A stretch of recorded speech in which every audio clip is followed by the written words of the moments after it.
ഇവിടെ ഗാന്ധിജി നഗർ റെസിഡൻസ് അസോസിയേഷൻ്റെ വൈസ് പ്രസിഡൻ്റാണ്. ഞങ്ങൾ ഇവിടെ വർഷങ്ങളായിട്ട് ഇവിടെ പ്രവർത്തിച്ചു വരുന്ന ഒരു സംഘടനയാണ്. ഞങ്ങൾ ഇവിടെ ഏറ്റവും വലിയ പ്രശ്നം എന്ന് പറയുന്നത് ഒരു വെള്ളക്കെട്ട് ആണ് ഇവിടുത്തെ പ്രധാനപ്പെട്ട സംഗതി.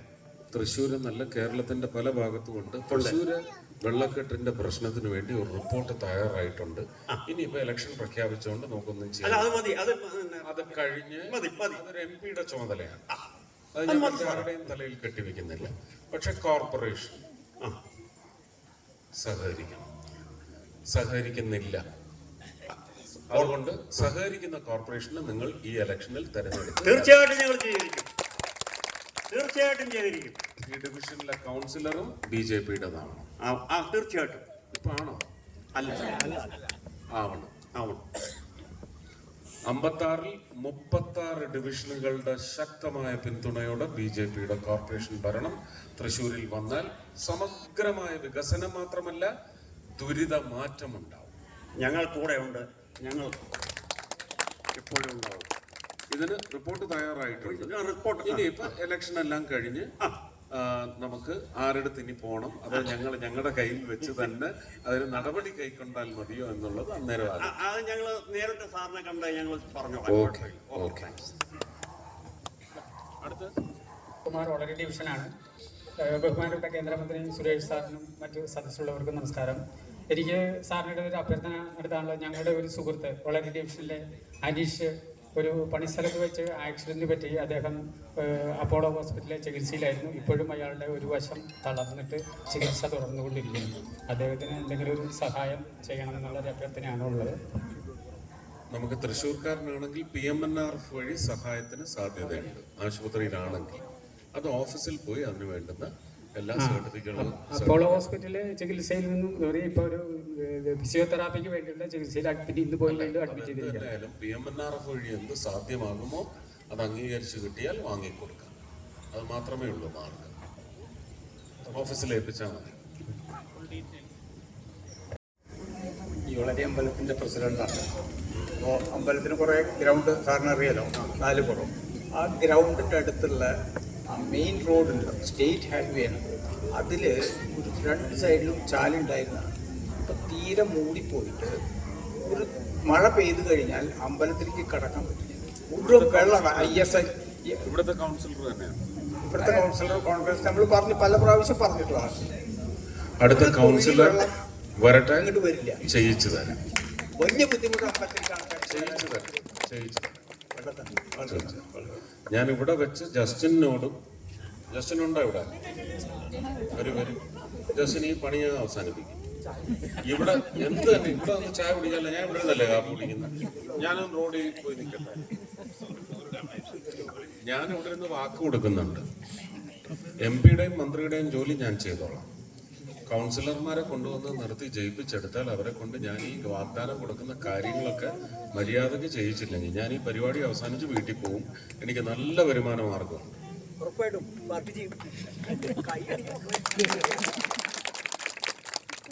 മണ്ണ് തോണ്ടിക്കാനൊന്നും വന്ന് എനിക്ക് നിൽക്കാനൊക്കെ പറ്റില്ല.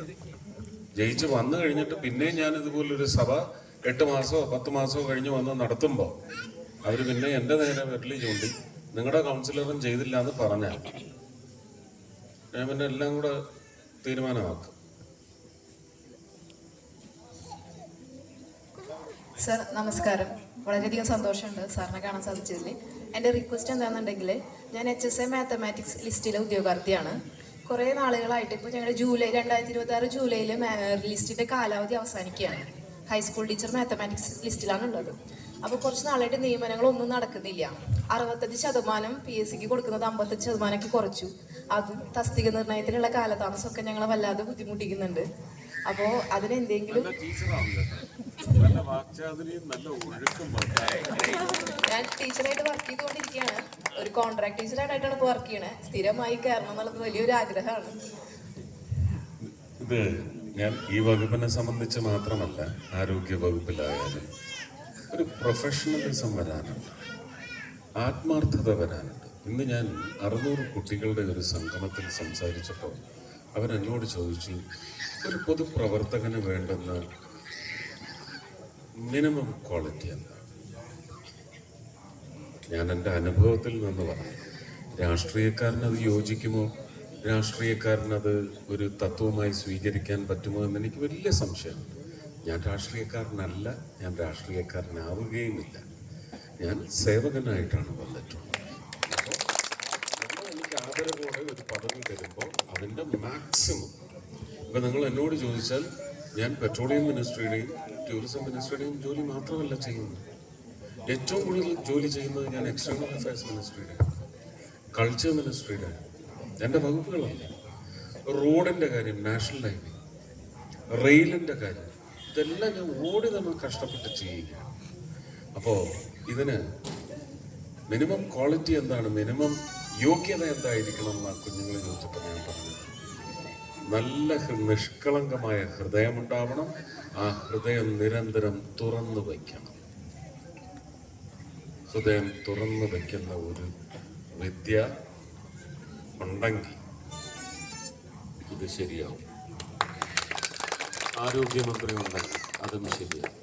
ഇവരെ എല്ലാം നിയന്ത്രിക്കാൻ വലിയ ഹൃദയമുള്ള ഒരു മുഖ്യമന്ത്രി ഉണ്ടെങ്കിൽ ഞങ്ങളൊന്നും ഇനി ഇലക്ഷന് നിങ്ങളോട് വോട്ട് ചോദിച്ച് വരികയേ വേണ്ട, അത് തുടർന്നാൽ മതി.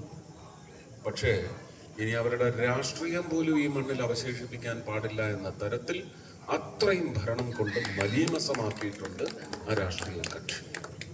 ഇത് ഞാൻ പറയുന്നതും നിങ്ങളുടെ ഹൃദയത്തിലുള്ള നിങ്ങളുടെ അഭിപ്രായവുമാണ്. ഞാൻ പറയുന്നു എന്നേ ഉള്ളൂ. അവിടെ ഞാനൊരു കേരളത്തിലെ വോട്ടറായിട്ടാണ് അത് പറയുന്നത്, BJP-കാരനായിട്ടല്ല. ഒരു ഡബിൾ എഞ്ചിൻ സർക്കാർ കേരളത്തിൽ വരട്ടെ. മോദിയുടെ നേരിട്ടുള്ള ഇടപെടൽ, അവിടുന്ന് വരുന്ന PM ശ്രീ അടക്കമുള്ള, ആയുഷ്മാൻ ഭാരത് അടക്കമുള്ള എല്ലാ പദ്ധതികളും, ആവാസ് യോജന. ഇപ്പൊ ഞാൻ പോയ കോളനിയിൽ, ഇതിന് തൊട്ടടുത്താണ്, അവിടെ ചെന്നപ്പോൾ പറഞ്ഞ 8 റോഡുകളിലും റോഡ് മുറിച്ച് പൈപ്പിട്ട് കൊടുത്തു. ഒരു റോഡ്, 9ാമത്തെ റോഡിൽ മാത്രം അത് റോഡ് കട്ട് ചെയ്താൽ ഞങ്ങൾക്ക് പിന്നെ ടാറിടാൻ പറ്റത്തില്ല, അതുകൊണ്ട് വെള്ളം തരാൻ പറ്റില്ല എന്ന് പാവപ്പെട്ട്, ഒരുപക്ഷെ അവർ കണ്ണിങ്ങനെ തുറന്നു നോക്കിയാൽ കാണുന്നത് ഇതിൻ്റെ 10 ഇരട്ടി ഉയരമുള്ള ആലൂക്കാസിൻ്റെ വരെ ഫ്ലാറ്റുകളാണ്. അവരുടെ വീടുകളൊന്ന് പോയി കാണണേ. തൊട്ടടുത്ത ഏതാ കോളനി? ശിവരാമപുരം. നാളെ നിങ്ങളുടെ മക്കളെയും കൊണ്ടുപോയി ഒന്ന് കാണിക്കണം. മക്കളെ, നിങ്ങളൊക്കെ സ്വർഗലോകത്താണ് ജീവിക്കുന്നത്. ഞങ്ങൾ നിങ്ങൾക്ക് സ്വർഗമാണ് ജീവിതത്തിന് ഒരുക്കി തരുന്നത്. നിങ്ങളെപ്പോലെ സഹോദരങ്ങളാണ്, നിങ്ങളെപ്പോലെ ആ കുടുംബത്തിൽ പിറന്നുപോയ ഹതഭാഗ്യരെന്ന് ഞാൻ പറയത്തില്ല. ആ കുടുംബത്തിൻ്റെ അനുഗ്രഹമായിരിക്കും ആ മക്കൾ. ആ മക്കൾക്ക് എന്ത് ജീവിത സൗകര്യമാണ് കിട്ടുന്നത്? ഇത് ഈ പറയുന്ന സർക്കാരിൻ്റെ ഉത്തരവാദിത്വമല്ലേ? ഞാൻ എൻ്റെ വാക്ക് ഞാൻ കടിച്ചൊതുക്കിയതാണ്.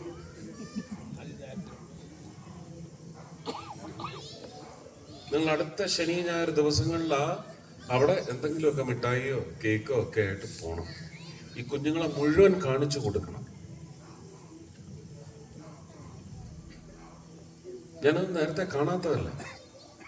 പക്ഷെ ഇപ്പോ 1 കോടിയോ 1.5 കോടിയോ 2 കോടിയോ ചെലവാക്കി കൊട്ടിഘോഷിച്ചു. അതിലെൻ്റെ സഹപ്രവർത്തകരെയും കൊണ്ടുപോയി പെടുത്തിയിട്ടുണ്ട്. എന്തിനു വേണ്ടിയാണെന്ന് എനിക്കറിയത്തില്ല. ആ ആഘോഷമൊക്കെ എന്തൊരു വഹിപ്പാണെന്നാണ് ഞാൻ മനസ്സിലാക്കുന്നത്. ഞാൻ ആഗ്രഹിക്കുക സിനിമാ പ്രവർത്തകരും വന്നൊന്ന് കാണണം എന്താണ് അവസ്ഥ. അന്നേരം ഉടനെ പറയും ഊപ്പി പോയി നോക്ക്, MP പോയി നോക്കെന്നൊക്കെ പറയും. അവിടെ ആണുങ്ങളുണ്ട്, അവർ നോക്കിക്കോളും. അവിടെ അതൊന്നും വിമർശിക്കാൻ അവിടെയും പുത്രന്മാരുണ്ട് പുത്രിമാരുണ്ട്, അവരത് ചെയ്തോളും. നിങ്ങൾ നിങ്ങളുടെ മൂക്കിന് കീഴിൽ എന്ത്, അതാണ് നോക്കേണ്ടത്. അതിനാണ് പരിഹാരം കാണേണ്ടത്. അതിനാണ് വിപ്ലവ മുന്നേറ്റങ്ങൾ നടത്തേണ്ടത്. ഇപ്പോ തദ്ദേശ ഭരണ തെരഞ്ഞെടുപ്പ് വന്നിരിക്കുന്നത് കൊണ്ട് വോട്ടിംഗ് വിപ്ലവം നടത്തേണ്ടത് നിങ്ങളാണ്. കേരളത്തിലെ തദ്ദേശ ഭരണ തെരഞ്ഞെടുപ്പിൽ വോട്ട് ചെയ്യാൻ പോകുന്ന വലിയ സമൂഹം വിപ്ലവാത്മകമായ വോട്ടിംഗ് തന്ത്രത്തിലൂടെ പുതിയ രചന കുറിച്ചാൽ കേരളത്തിന് അതിൻ്റെ ഗുണമുണ്ടാവും. ഇല്ലെങ്കിൽ 5 വർഷം കൂടി ഞാനടക്കം നമുക്ക് സഹിക്കാം. അതുപോലെ തന്നെ അടുത്ത മെയ്യില് നിയമസഭാ തെരഞ്ഞെടുപ്പ് വരുമ്പോൾ മാറിയും തിരിഞ്ഞും പരീക്ഷണം നടത്തുന്നില്ലേ? ഒരു തട്ട് തന്നെ മറിച്ചിടും, ഒരു പുതിയ പരീക്ഷണം നടത്തും. അതിൽ കൂടുതൽ എനിക്കൊന്നും പറയാനില്ല. കുടിവെള്ളമില്ലാത്ത അവസ്ഥ. ആ കാഞ്ചന ചേച്ചിയുടെ കാര്യം പറഞ്ഞ കണക്കില്ല. ബാക്കി 10 പേർക്ക് വെള്ളം കൊടുത്തു. എന്റെ ഹൃദയം പൊട്ടിപ്പോയി. എന്താണ് എൻ്റെ അയോഗ്യത എന്ന് പറഞ്ഞ കാഞ്ചന ചേച്ചിയുടെ അതേ അവസ്ഥയാണ് ആ ഒരു റോഡിലുള്ളവരുടെ. മറ്റുള്ളവരെല്ലാം കുടിവെള്ളം കുടിക്കുന്നു, അവർക്കില്ല. തൊഴിലുറപ്പ് പദ്ധതിക്ക് പോയിട്ട് വൈകുന്നേരം 6 മണിക്കൊക്കെ വീട്ടിൽ വന്ന് കയറിയിട്ട് പിന്നെ ദൂരത്ത് പോയി വെള്ളം എടുത്തുകൊണ്ട് വരണം. എന്തോ ഒരു ഗതികേടാണ് അമ്മമാരുടെ.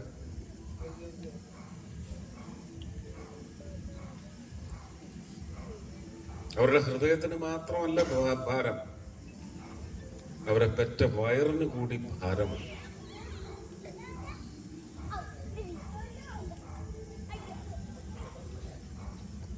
ചേട്ടാ, ഞാൻ കൃഷ്ണകുമാർ 52 ഡിവിഷനിലെ അംഗമാണ്. സുരേഷ് ചേട്ടനോട് ഒരു ചോദ്യം ചോദിക്കണമെന്ന് വിചാരിച്ചിട്ട് വന്നതാണ്. പക്ഷെ ആദ്യത്തെ ചോദ്യത്തിൽ തന്നെ സുരേഷ് ചേട്ടൻ ഞങ്ങളുടെ എല്ലാവരും ഉത്തരം തന്നു. എങ്കിലും സുരേഷ് ചേട്ടൻ്റെ അറിവിലേക്ക് പറയാൻ വേണ്ടി മാത്രം പറയാണ്. ശാന്തിനഗർ റെസിഡൻസ് അസോസിയേഷൻ കുന്നിൻ്റെ മുകളിൽ 2 ടാങ്ക്, ഒരു ടാങ്ക് വീണ് ഒരു വീടുമ്മലേക്കാണ് വീണത്. വെള്ളം ടാങ്ക്, കാലി ടാങ്കാണ്, ഡാമേജ് ഒന്നും ഉണ്ടായില്ല. പക്ഷെ ഇനി അവിടുത്തെ 2000 ലിറ്ററിൻ്റെ ടാങ്ക് ഇല്ല. കുടിവെള്ള പദ്ധതി നിലച്ച് നിൽക്കുകയാണ്. അതിൻ്റെ കാര്യങ്ങൾ ചെയ്തു എന്നാണ് ഞങ്ങളോട്. ജൽജീവൻ മിഷൻ്റെയാണ്. ജൽജീവൻ മിഷൻ്റെയാണ്.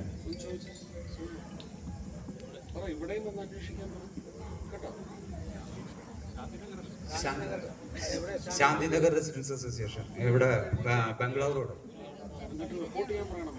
ജൽജീവൻ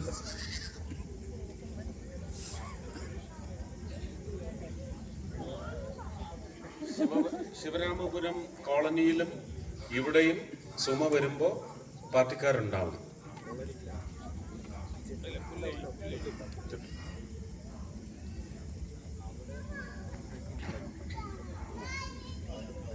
അടുത്ത നമസ്കാരം. ഞാൻ 52-ാം ഡിവിഷനിലാണ്. എനിക്ക് പറയാനുള്ളത്, ഒളരി സെന്ററിൽ ഒരു ബസ് സ്റ്റോപ്പ് ഇല്ല, വർഷങ്ങളായിട്ട് ഇല്ല. അപ്പൊ അത് സാറ് സ്റ്റോപ്പ് ഇടാത്തതാണ്. ബസ് സ്റ്റോപ്പിന് ഫൗണ്ടേഷൻ ഒക്കെ കെട്ടിയിട്ടുണ്ട്. അത് ഞാൻ ചോദിക്കുന്നത്, ബസ് സ്റ്റോപ്പ് ചെയ്യും, നിങ്ങൾക്ക് ഷെൽട്ടർ ഇല്ല. ഞാൻ എന്റെ ഫണ്ടിൽ നിന്ന് നിശ്ചയദാർഢ്യത്തോടെ പറഞ്ഞിരിക്കുന്നതാണ് ബസ് സ്റ്റോപ്പ് പണിയില്ല. പക്ഷെ ഇത് അത്രയ്ക്ക് അത്യാവശ്യമാണെങ്കിൽ അടുത്ത ഫണ്ടിൽ നിന്ന് നമുക്ക് നോക്കാം. അത്യാവശ്യമാണ് സാറേ. കുട്ടികളൊക്കെ മഴ കൊണ്ട് നനഞ്ഞിട്ടാണ് ബസ്സിൽ കയറി പോണത്. ഞാൻ എൻ്റെ മകളുടെ അക്കൗണ്ടിൽ നിന്ന് ട്രസ്റ്റിൽ നിന്ന് വീട് വയ്ക്കാൻ കൊടുക്കുന്നത് 4 ലക്ഷമാണ്. ആ 4 ലക്ഷത്തിന് 2 മുറി, ഒരു അടുക്കള, ഒരു ഊണുമുറി, ചെറിയ സിറ്റ് ഔട്ട്, ഇത്രയും ഒരു 410 സ്ക്വയർ ഫീറ്റിനകത്ത് പണിഞ്ഞു കൊടുക്കാൻ സാധിക്കുന്നുണ്ട്. ഈ ബസ് സ്റ്റോപ്പൊക്കെ പണിയാനായിട്ടൊരു ബഡ്ജറ്റ് ഇട്ടാൽ അപ്പം തന്നെ 10 ലക്ഷം 12 ലക്ഷം. ഇരിക്കാൻ കുന്തം, കമ്പിയല്ല, ഇരുമ്പിലെ സ്റ്റീലിലെ കുന്തം. എന്താ അവരുടെ പണിയെന്ന് എനിക്കറിയത്തില്ല. വരുന്നവർക്ക് സുഖം നൽകാനാണോ സുഖിപ്പിക്കാനാണോ എന്ന് മനസ്സിലാകത്തില്ല. ഇതിനെഴുതി വെക്കുന്ന ആസ്തി വികസന ഫണ്ടിൽ നിന്ന് 10,34,699 രൂപ. എന്തിനാ, ആർക്ക് തിന്നാൻ കൊടുത്തു, ആര് തിന്നാൻ കൊണ്ടുപോയി എന്ന് പോലും മനസ്സിലാകും. ഇതന്നെ എല്ലാ പണിയിലും ഉണ്ട്. പക്ഷെ അതുകൊണ്ട് ബസ് സ്റ്റോപ്പുകളോട് ഒരു ചെറിയ അലർജിയുണ്ട്. പക്ഷെ ഇത് പട്ടണത്തിനകത്ത് ഇങ്ങനൊരു സ്റ്റോപ്പിൻ്റെ ആവശ്യമെന്ന് പറഞ്ഞതുകൊണ്ട് ഞാനത് മിനിമൈസ് ചെയ്തു തരാനുള്ള നടപടി സ്വീകരിക്കും. ഇലക്ഷൻ കഴിയണം, അതുവരെ എനിക്കൊരു നടപടി എടുക്കാൻ പറ്റില്ല. ആ ഒരു കാര്യം തന്നെയാണ് എനിക്ക് പറയാനുള്ളത്. അത് ഒരു ഞങ്ങളുടെ അനിയനാണ് ആക്സിഡൻ്റ് ആയത്. ആക്സിഡൻ്റ് ആയെന്ന് പറഞ്ഞാൽ തലയോട്ടി മാറ്റി വെച്ചിട്ടുള്ള ഒരു ശസ്ത്രക്രിയ. അപ്പോളോയിൽ. അത് പറഞ്ഞത് ചെയ്താൽ മതി. അതിൻ്റെ പാരാഫർമേലിയ അവിടെ കൊടുത്ത് ഒരു പാരാഫർമേലിയ വന്നു കഴിഞ്ഞാൽ നമ്മൾ PMNRF വേണ്ടി അയക്കും. വേറെ മാർക്കറ്റിങ്ങിലാണ് വർക്ക് ചെയ്യുന്നത്. അപ്പോൾ രാത്രിയിലൊക്കെ വർക്ക് ചെയ്യുമ്പോൾ ഏറ്റവും വലിയ പ്രശ്നം വരുമ്പോൾ 2 വീലറിലൊക്കെ വരുമ്പോൾ തെരുവ് നായയുടെ ശല്യമാണ്. പല പ്രാവശ്യം വീഴാണ്ട് രക്ഷപ്പെട്ടത്. തെരുവ് നായയുടെ പ്രശ്നത്തിന് ഒരു പരിഹാരം അടുത്തു വരും. ഇത് 2021 മുതൽ ശ്രമിച്ചതാണ് കേട്ടോ. മേനകാ ഗാന്ധി നേരിട്ട് ഫോണിൽ വിളിച്ച് പറഞ്ഞ അഭ്യർത്ഥനയുടെ പുറത്ത് ആര്യ ഭരതൻ എന്ന് പറഞ്ഞിട്ട്, എനിക്ക് തോന്നുന്നു അവര് ഏങ്ങണ്ടിയുടെ മറ്റാണ് ഗുരുവായൂരിനടുത്താണ്. അപ്പോൾ അവർ വന്നു. അന്ന് 25 ലക്ഷം രൂപ രാജ്യസഭ MP അക്കൗണ്ടിൽ നിന്ന് കൊടുത്തു. പക്ഷെ സ്ഥലം തരാൻ കോർപ്പറേഷനോ പഞ്ചായത്തോ ആരും തയ്യാറില്ല. വെറ്റിനറി യൂണിവേഴ്സിറ്റിയോട് ഞാൻ അങ്ങോട്ട് വെറ്റിനറി ആയതുകൊണ്ട് അപേക്ഷ വെച്ചു. അവർ മുഖത്തടിച്ച മാതിരി ഇല്ല, തരാൻ പറ്റില്ല എന്ന് പറഞ്ഞു. തരാനില്ല എന്നല്ല പറഞ്ഞ്, തരാൻ കഴിയില്ല, പറ്റില്ല. ഇപ്പൊ MP ആയതിനു ശേഷം അവരൊരു സഹായത്തിന് വേണ്ടി വന്നു. ഞാൻ പറഞ്ഞു, ആദ്യം നിങ്ങളിതിലൊരു തീർപ്പുണ്ടാക്ക്, പിന്നെ നിങ്ങളെ സഹായിക്കും. ഇപ്പൊ അവര് മുന്നോട്ട് വന്നിട്ടുണ്ട്, 25 സെന്റ് സ്ഥലം തരാം. അതിന് നിബന്ധനകൾ വെച്ചിട്ടുണ്ട്. അത് വരികയാണെങ്കിൽ പട്ടണത്തിലെ ഈ തെരുവുനായ ശല്യത്തിനെങ്കിലും ഒരു സമാധാനം നമുക്ക് കൊണ്ടുവരാൻ സാധിക്കും. ഞാൻ ആര്യ ഭരതനെയും വിളിച്ച് പറഞ്ഞിട്ടുണ്ട്. അപ്പോൾ അവർ ഒരു കണ്ടീഷൻ വെച്ചിരിക്കുന്ന നാഷണൽ NGO ആയിരിക്കും. അവർക്കറിയത്തില്ല ഞാൻ കൊണ്ടുവന്നത് നാഷണൽ NGO ആണ്, അതിൻ്റെ നേതൃത്വത്തിന് നിൽക്കുന്നത് മനേകാ ഗാന്ധിയാണെന്ന് അവർക്കറിയത്തില്ല. അപ്പോൾ എങ്ങനെയെങ്കിലും തരാതിരിക്കാനുള്ള മാർഗമായിരിക്കും. അതാണേലും നടക്കട്ടെ, ഒന്നറിയട്ടെ. പക്ഷെ ഞാൻ പറയുന്നു, കോർപ്പറേഷൻ BJP ഭരിച്ചാൽ അതിനുള്ള സ്ഥലം ഇല്ലെങ്കിൽ ഉണ്ടാക്കിയിരിക്കും, വരും.